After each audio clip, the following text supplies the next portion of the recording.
Good evening, everyone. It's really nice to see all of you. It's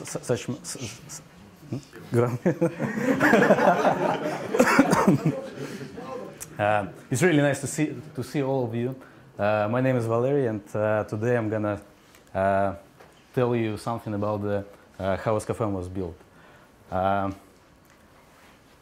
at SKFM. I'm from day one or from day zero. You all developers zero, and oops, just a second. And today I'm not gonna share with you how to make startups successful or something else. Today I'll tell you what problems we faced during the scaling, during the development of SKFM. And I'll cover the database thing. I'll cover how we scaled the application layer and infrastructure, and probably some other small things. Initially, SKFM was started as a side project. It was a project before the vacation. Something like our management came to us and say, "Okay, you're going to vacation. You have 1 month to develop it and to launch it." So we did it for just 1 month. It took us 1 month, and we launched it. Came back from the vacation, and we suddenly understood that someone is actually using the SKFM. So we just thought, why not try it? And it was like 0 users, 1 server, and 3 technical guys. But now SKFM is really big, and you could compare it with Twitter and some other big brothers. We have really huge user base, but regarding the team, we still are really small. And if you know such a ratio like number of developers and number of registered users, we are really good at that. And we started SKFM in just Latvia, and we just spread it across all our friends. And somehow then it moved to Saudi Arabia, then it moved to Spain, and then it moved to all other countries. And nowadays you can't find any country where SKFM is not used. Even in North Korea there are some users, probably the member of big family. So initially we started just with Ruby on Rails. At that time it was just something new. We choose Ruby, we choose MySQL, and that's it. Nothing fancy. Something like PHP and MySQL. Initially we were hosted on an infrastructure called Engineered. It's a super fancy company was at that time.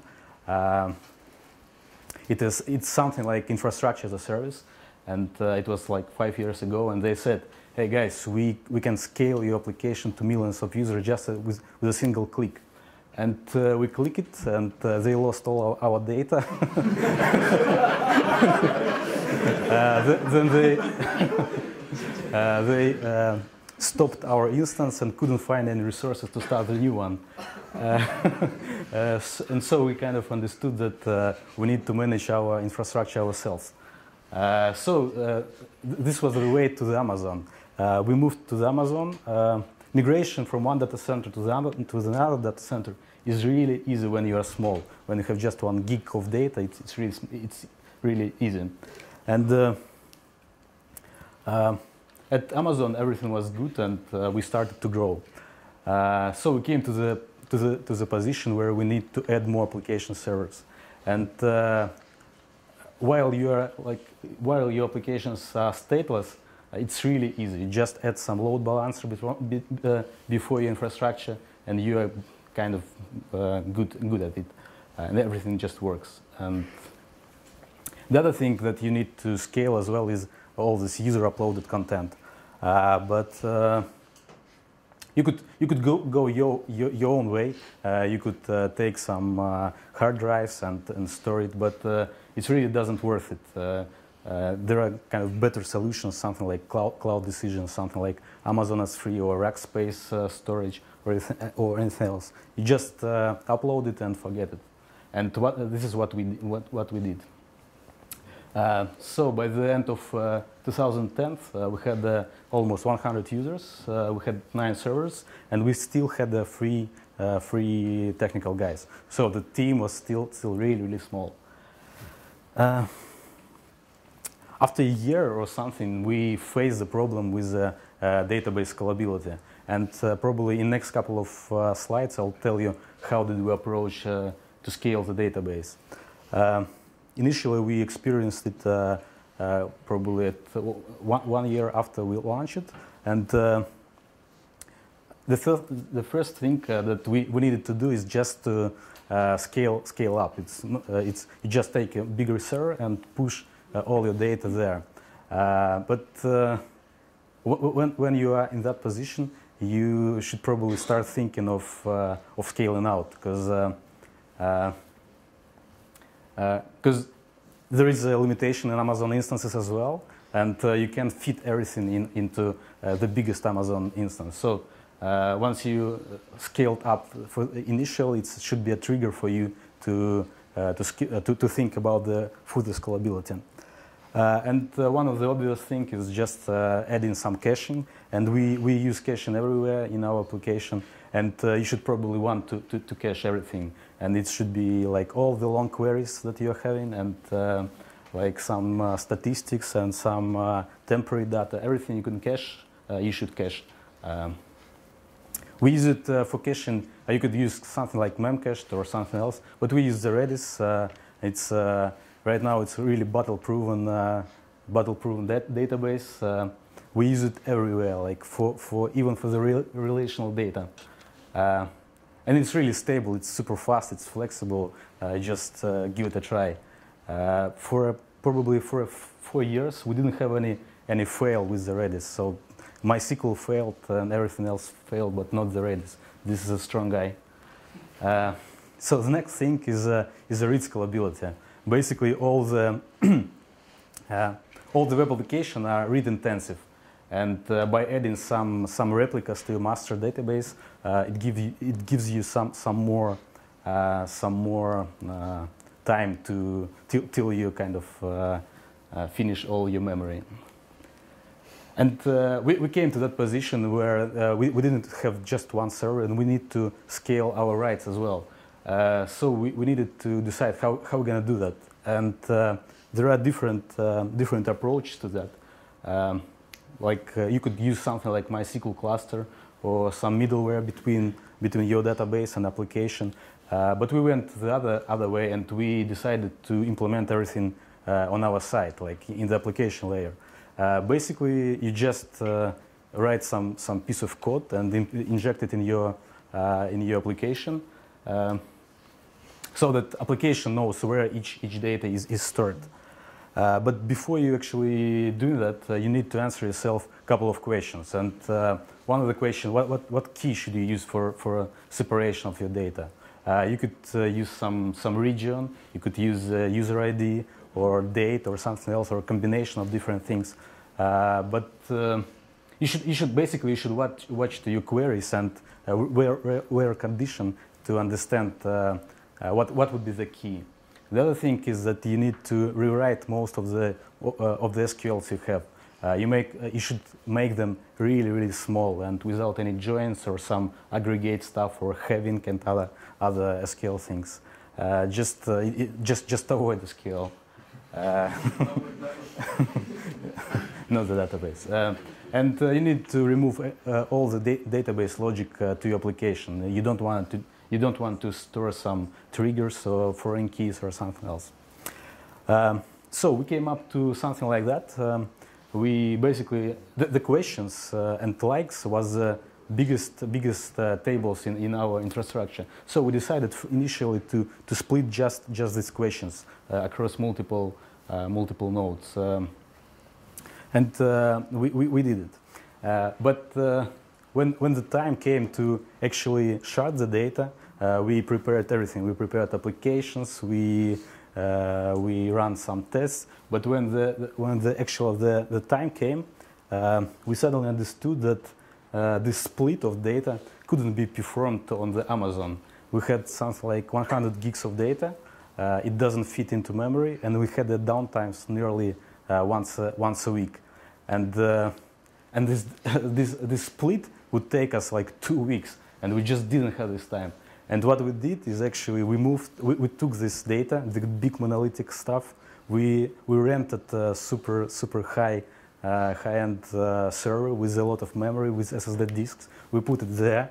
We split it into many shards and send it back to the Amazon. And but we didn't have any rollback plan or something, so we just did it, and we just needed to pray that something it would work, and it actually worked. Better than with engineer. Huh? Better one than with Yeah, better with engineer. It was from the third time, but still, it worked. We had a downtime of like 12 hours or something.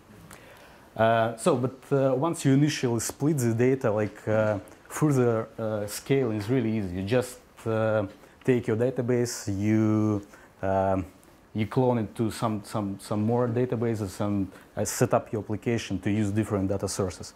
After the initial split, it's really easy. So what we learned from this database scaling? One thing is that you don't want it to work and to deal with a big monolithic thing. The smaller data you have, the easier it is for you to kind of operate it. All the updates, all the operations, all the alter tables are really easy when you are small. The other thing is like a lot of developers or like system administrators say that MySQL is just for PHP developers. Well, it's not true. MySQL is really good and performant. You just need to know how to cook it. And at ESCFM, we did a big job setting up all our operations and approaches on how to deal with that. Next thing is cache on everywhere you can.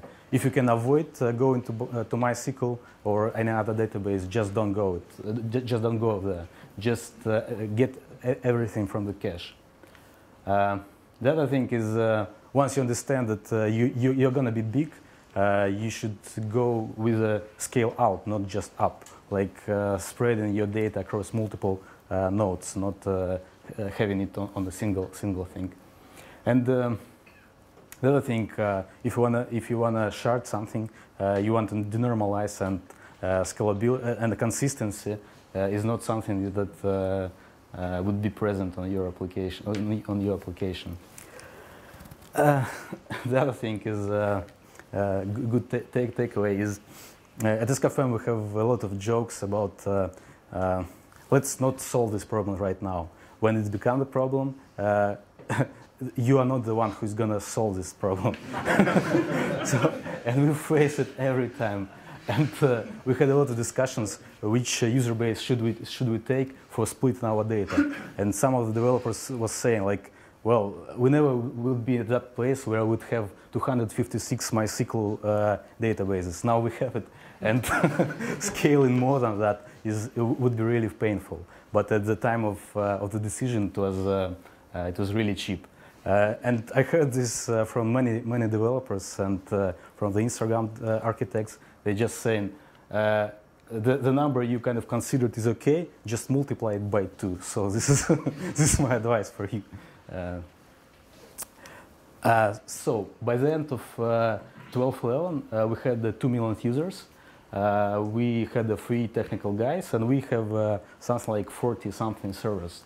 And the infrastructure costs grow, and we kind of understood that we need some investor. And luckily enough, we had Rubylight. Probably most of you know about that company.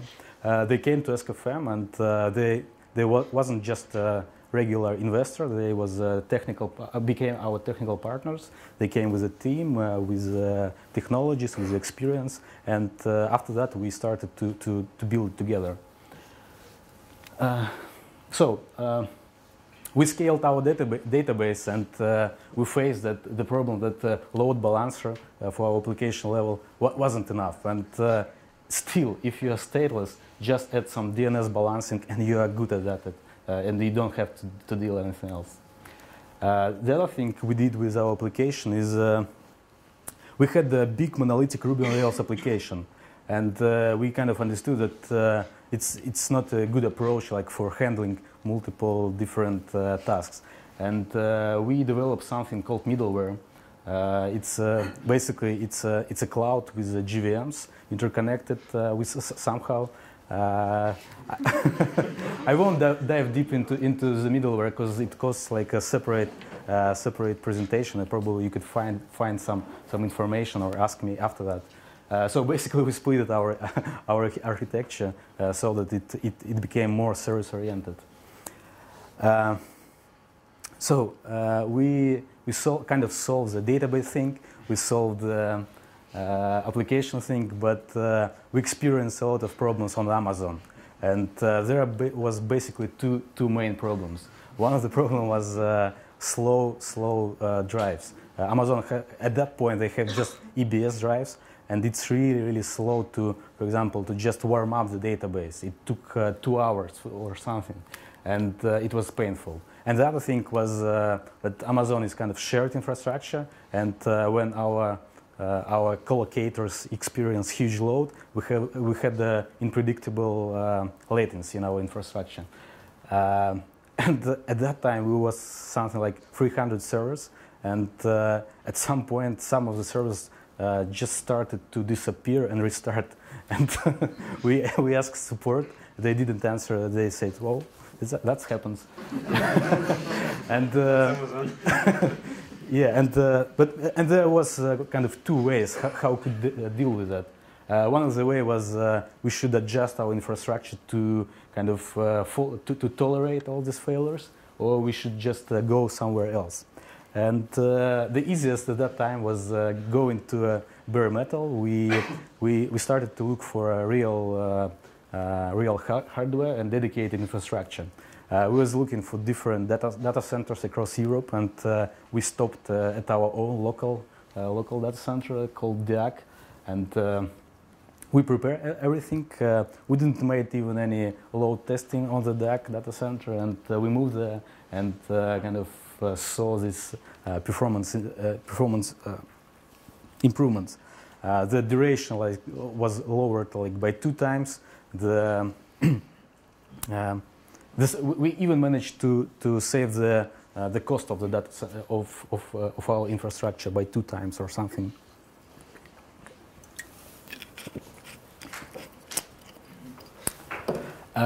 And we actually noticed that a lot of big projects are coming the same way. They all started with something like public cloud. It's Amazon or Rackspace or anything else. At some point they understand if they can't fight some of the problems, they go to the bare metal, and after the bare metal they go to they start to build their own private cloud.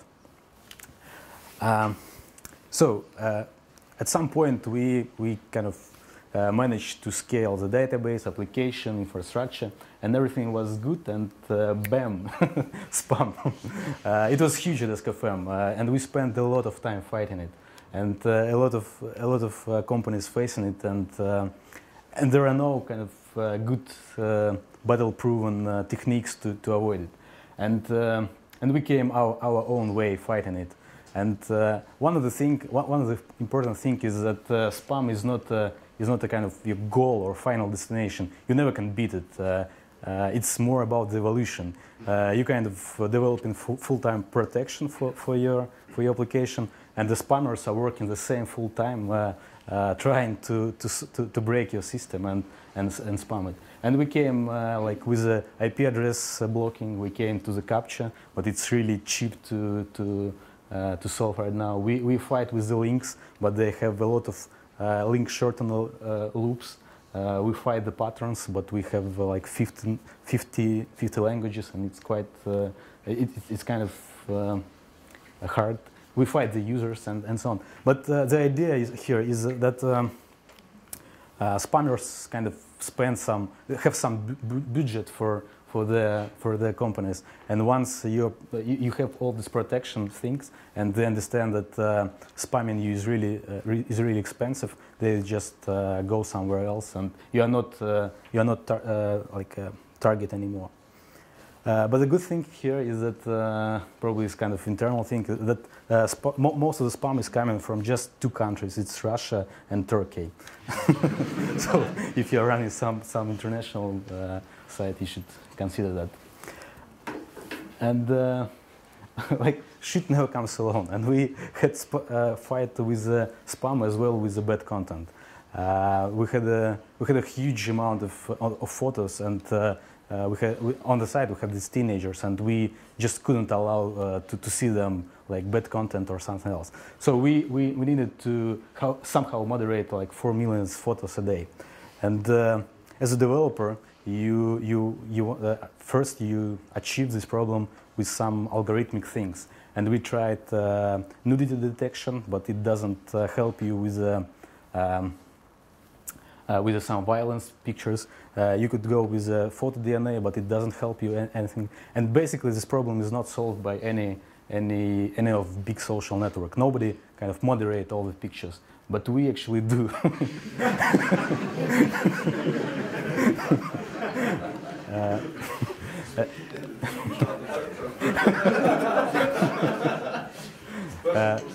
At Ask.fm, we tried different approaches, and the approach that worked for us was hiring many of the Filipinians outsourcers who just go through all the pictures and kind of review and mark the bad ones.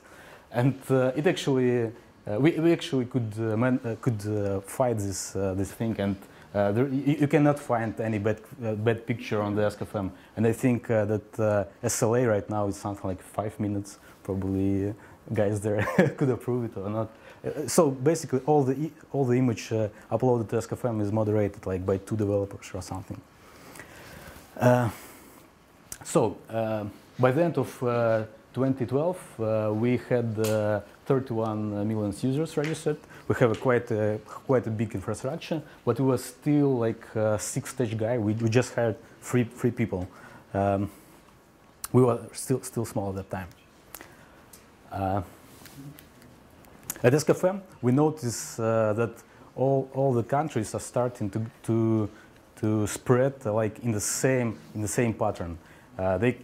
They start with, for example, 10,000 users, and if we notice this pattern like exponential, we know that after 2 weeks we could have like 2 million from that country, and this is something you cannot kind of predict very well, and you should plan this somehow. At some point, we noticed that we have this grow in USA, and understood that we just don't have spare servers, and the delivery rate was 6 weeks, but we just didn't have the 6 weeks.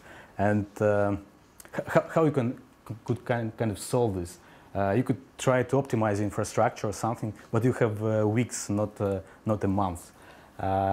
So we at some point at that point we understood that we need to kind of turn off some of the functionality to have everything working, and we implemented the switchers for all the major features on our site. Luckily enough, we didn't turn it on too often, and we just tried probably two times, and we survived this grow.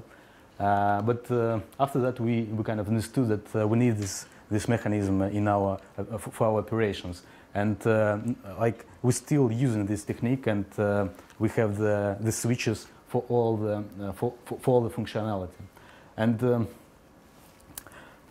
yeah. Okay, so we basically understood that operation is something that we need to care of. We had a huge infrastructure, and we needed to manage it somehow. And at Ask.fm, we much rely on the test-driven development. Oh, not test-driven, but it's a trend-driven development. In contrast with the test-driven development, where a test drives the development and the design, in our case, the trend actually drives the design. And it's not only the application or infrastructure, it's also a business as well. So basically, we have all the for all the functionality and for all for everything we have a metrics, and we use them we put them in some kind of dashboards and kind of monitoring them. And with the trend-driven development, we could even avoid testing our software. Basically, we just deploy it to the production, and and see how trends actually behave. And even if they go up or down, or I don't know, some unexpected behavior, this is an alert, and we should do something with that. Yeah. So the lessons from our operations are basically we want to monitor everything you have. It's infrastructure, it's business, it's application, all the applications. The other thing is incremental rollout. At our scale, we just cannot kind of have the update for the whole site. We don't have any maintenance window or something. And so we usually roll out, for example, by countries. Latvia is kind of our polygon for launching new features. And we don't have any load tests or something. We just updated production of our code and see how it behaves using these trends. And the other thing is when infrastructure is really hot, you should use some battle-proven techniques. You don't want to invent something new. Just use something that worked for you.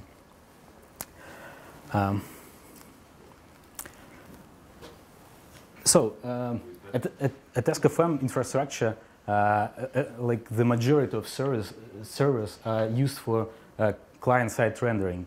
And by launching the Android and iOS application, we managed to reduce the load to the whole infrastructure. But we did some mistakes here. We outsourced our Android and iOS, and we still kind of fighting the bugs and so on. So our advice is never outsource your product development. It just doesn't make sense. So at 2014, we had more than 100 million users. We were still small, like 12 technical guys, and we had a huge infrastructure. And we were basically successful. And at that time, the company Eskcom joined us. Like many of you asking whether we are moving to the Ireland or US. No, we are still staying here in Latvia. So and with a new investor and with a new partner, we face kind of new opportunities and new challenges. And one of the things that we want to deal with is we want to survive the data center failure. Right now we have just one. We are migrating to some other, but we are thinking about this data center high availability. The other thing is we fight right now is fault tolerance. Basically, we want to have this resilience in our infrastructure and application, so that you could unplug every single server and your infrastructure is just up and working. And the other important thing that we faced actually is scaling the teams. You can scale the database, you can scale the application, but you still need to scale the teams, and this is a big challenge for us as well. So the global takeaways, what are our advice for you for example, starting something like that? One of the things is don't over-engineer. We all know a lot of examples where developers build for high availability, high load, and all the buzzwords, and they never face this load.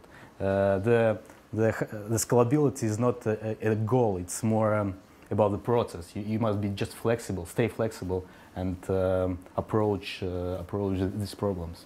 The other thing is you should stay small at the beginning, because staying small, staying as a small team lets you concentrate on the most important things, and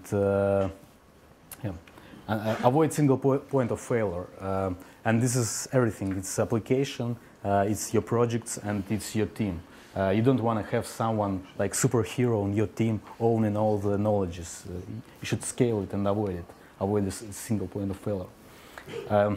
We at SKFM we really value performance, and we consider it as a feature. And we saw the statistics where when your client-side rendering grows up, and with business metrics lowering. So the performance is really important for everything. And yeah, once you understand that you're gonna be big, you think of scaling out, not up. if we would build this from the beginning, what could we do different? I think that basically we would choose the same stack and would go the same path. There are probably some things that we would try to solve earlier. This is we would like to be more SOA, service-oriented architecture. We don't want it to be like big monolithic project handling everything. You need to, at some point, you need to scale it. And EDIC have a good microservices presentation. I think all of you heard. Plan hiring ahead. Staying small is good, but when you find yourself firefighting, this is a good signal for you to start looking for hiring more developers. And you should take care of your tests. Initially, we started this vacation project with feature development, test-driven development approach. We had tests for everything, but when we faced these scalability things, and we just forget about all the tests, and but now we still having a lot of troubles to make them up. And I think that I'm finished.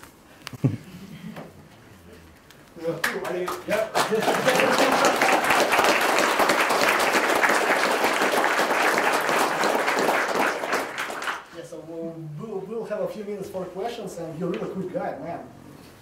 You're fast. So yeah, it's not a surprise that you have built Ask.fm for 1 month. But yeah, actually, yeah, we'll have a question, maybe 5 or 10 questions. We'll have some spare time to go. But that's a tricky question. So, are you using a private cloud already? We are going to the private cloud right now. And what solutions are you? Which private cloud you are considering? Well, the idea is to move to the Ask.com cloud. Okay. They have their own service in the US and the Ireland, and we have some law enforcement, and we need to move our data there. And they're using I don't know. I think it's some virtualization and some bare metal underneath. You mentioned like denormalization of data. Yes. Wouldn't it better to go with the maximal denormalization, go NoSQL from the start? Why is NoSQL not an option? Well, SQL is an option, and we use NoSQL. I told that we are using Redis for many different purposes, and we have some experiments like we used Redis even for the relational data, something like followers, and we implemented with the Redis as well. And whether we started from the beginning to use some NoSQL model, I think it's you could develop something more quickly with the standard approaches. And when new developers are coming to your team, and you need to share your philosophy on this NoSQL, and sometimes it's not too easy. Did you build your custom solution for migrating between databases, or what did you do? Yeah, it's all the custom solutions. Well, how the process looks like. Basically, what you need to migrate is the data, right? Because to migrate the application is really easy. It's stateless. You just up the applications on the other data center, and you are good. The one thing you should take care is the data, and you basically use some replication mechanism or something like that. And at some point, hour X, you just switch your DNS, switch your load balancers, and you are on new data center. Once you understand how all the application works, there shouldn't be any problems here. What was your question? I meant, how are you? You have several databases, and you said yes. that you are using some kind of custom in-house solution for migrating between them, like for ensuring data consistency, like for. like when you didn't choose to use MySQL cluster, but made your own custom solution. Yeah, yeah. Basically, this is just a layer on the application level. You just have some business logic. For example, you need to rewrite some of your business logic as well. Because if you are using some kind of middleware between your application and between your databases, it do all the dirty thing for you. But when you implement it yourself, you need first like to write this logic for like understanding where your data is, and the other thing you need to adjust your business logic kind of to know where to look for. So yes, we built our own solution, but there is nothing like nothing fancy there. Yes. Have you considered using like microclusters for like better scalability and well cheaper as well? You mean on the Amazon? No, I mean like microclusters on really cheap nodes. Major hardware companies should already have like products for that. So you insert like small cheap nodes and you scale quickly according to the load you have. We didn't, but we had the idea. I understand. I do understand what you mean. Like you mean something like Google uses some kind of commodity hardware for hosting the infrastructure, right? But we're not that big. We had something like 800 servers, and it's not really huge. Like in terms of. I mean, like solutions. I know that Dell should have them like. The nodes themselves are based on even Atom CPUs, so it's really cheap. Like for small, like microservices, that would be a fine area of application for such thing. And probably it would be even good if it would have been a bit cheaper for startups to start like on real cloud-like environment and then just scale to bigger hardware maybe. Yeah, well, as I told initially, we started on Amazon, and on Amazon you have all this in place, right? You have this on-demand instances, and you can kind of bid your instances and could get good prices. At that point, we just didn't solve this problem. When we migrated to the DAC, we choose a different path. We choose the path of acquiring. Like brand hardware, we choose the Dell and the HPs there, and we didn't really thought about adding some commodity hardware there, because the rent of this hardware could be probably more than the cost of the server. So we didn't go that way. Thank you. You had a question, I think. It's okay. What was your team like with the three technical guys? So were they cross-functional, or was one UI guy, one server guy, and one developer? No, it was cross-functional. We had 2 developers and 1 QA. I'm curious, what kind of techniques, self-monitoring techniques did you use? Like, for example, Facebook has these report spam, report abuse, or something like that. And what kind of techniques did work for you? You mean for fighting spam? For spam, for abuse, for anything, for bad photos and stuff like that. Well, it's all different topics, right? Okay. And basically we spent like one or 2 hours, 2 years fighting the spam and fighting the bad content there. We use some real manual moderation on site. We have some spam moderators. We have like photo moderators and so on. We have some like automatic solutions. For example, for bad content, we are using this pattern matching. We have a lot of them. But I probably just need to clarify your question. Like which part you're most interested? So yeah, let's say there's a bad picture on the SMM, yeah. right? So and someone, I don't know, clicks some kind of flag that says, okay, this is a bad picture, and yeah. how system reacts to that, and how well does it work?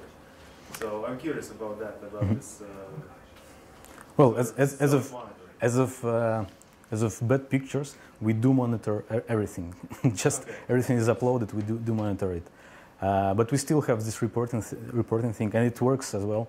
But still, it doesn't guarantee you like 100% of clearance. But at our, probably you heard about the bad PR of AskFM, and we are kind of on the radar, so we need to make sure that we don't have any of bad content. So we approach with different techniques, like some of them are kind of automatic. We remove some content automatically. Some of them is manually reviewed, and it's probably, I think it's worth like a separate presentation for these moderation things. Yes. Is the Ruby web scale? Yes. I've showed already one time. At some point in Ruby on Rails community, there was a site called canrailscale.com, and the answer was no with the big letters, and it was just blank page with a no answer. Well, my answer. Yes, Ruby as a language is a bit slow. Like it's slower than Java, but this is not about your language to scale. It's about your architecture to scale. You can write just with inside a single JVM and never think of running it on multiple cores. You have 800 servers. How do you provision them, and how do you do deployments with such scale? We had the evolution of this provisioning. On Amazon, it's really easier, and we use the Chef for setting up the instances. Then we moved to to the DAC and on the bare metal, and there we had just a predefined images of the operation system, and we was running them and running some scripts. And now we are migrating everything to the Puppet again, so it's a circle. Why is your front end not single page application? Hmm? Your front end. Yes. Why is it not a single page application? Single page application. Yeah, it's a good question. Probably this is just a lack of like team resources. Like we initially started, when we started, the architecture of this Ruby on Rails application didn't change too much. So we just was concentrating on different things. But yeah, that's a good question.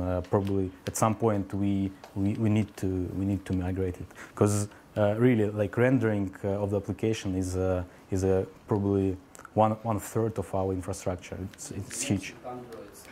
Yeah, since we launched this application, the problem kind of step away, but it's still there, right? Yes. I have a question. What's the slogan for AskFM of AskFM? It's simplicity. Nothing there, just AskFM. Simplicity. Make it simple. I saw some picture like ask me motherfucker, ask something like that. So that's all. No more questions? It seems like no question, but I have the last one. Okay. Why Philippines, not India or some Amazon Mechanical Turk? Yeah, because Philippines have a better understanding of what is real pornography or what is erotic. I think nowadays it's not true, because now I think we have some different countries. But when we started it, we kind of outsourced to some outsourcers, and they see open face. This is bad picture. It's a good time to spend vacation in Philippines, right? Yeah. Valery, thank you.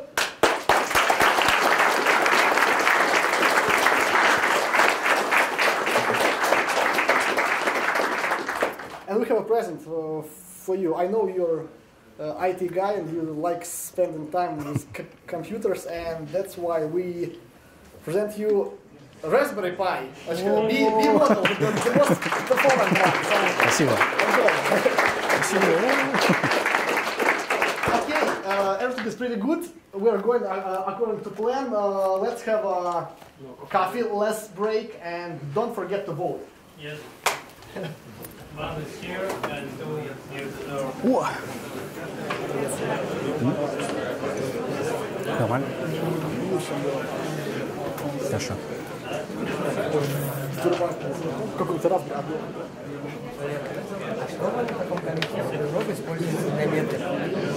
Для метрик? Да, смотри, сейчас расскажу. Hey, how did you like it?